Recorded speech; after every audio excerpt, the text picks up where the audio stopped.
trying the viral Shelby Ann makeup routine because it has been all over my For You page, so I finally caved and we're doing it. If you can hear my fan, I apologize. Mother Nature decided to call today and I live in a house with no AC, so the fan stays on. Don't have all of her products, so I'm just gonna use what I have, but she started with foundation after doing her skincare, and she specifically said to avoid the eye area because we don't want to cake. Okay, then she went in with a sponge and blended it all in. Next she went in with her concealer, and she used a very bright concealer in the corner of her eyes, so I'm gonna use this Tarte Shape Tape, which I love. It's just been a little too bright recently because I got a little tan.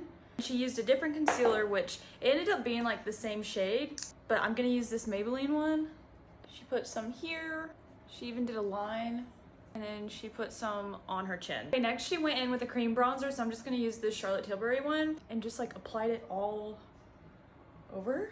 Next she goes in with a liquid blush, which I don't have that brightest shade as she does, so I'm just gonna go in with this e.l.f. shade.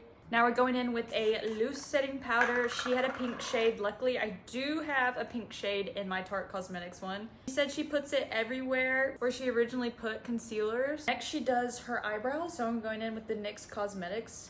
She doesn't show it, but she does say she goes in with like a bronzy eyeshadow. And next, she does her mascara, which she does go in with a black mascara, but I'm just gonna go in with my brown and see how that goes. When she's done with her eyes, she goes in with a powder bronzer, which I don't have one right now. I ran out, so try to go in with an eyeshadow. Now she goes in with a powdered blush. Again, I don't have the shade that she has, so I'm just doing the Sephora collection one that I have because it was a really bright pink. Then she goes in with a setting spray. I'm gonna use my Charlotte Tilbury one. The last thing she does is her lips, which I don't have the exact shades that she does, so I'm gonna use this Maybelline lip liner, which this is more pink than the nudish brown she had. I honestly don't even know how old this is. Okay, last but not least, she goes in with a fun sparkly lip gloss, so I'm taking this Maybelline one in shade Moon. That is the final look.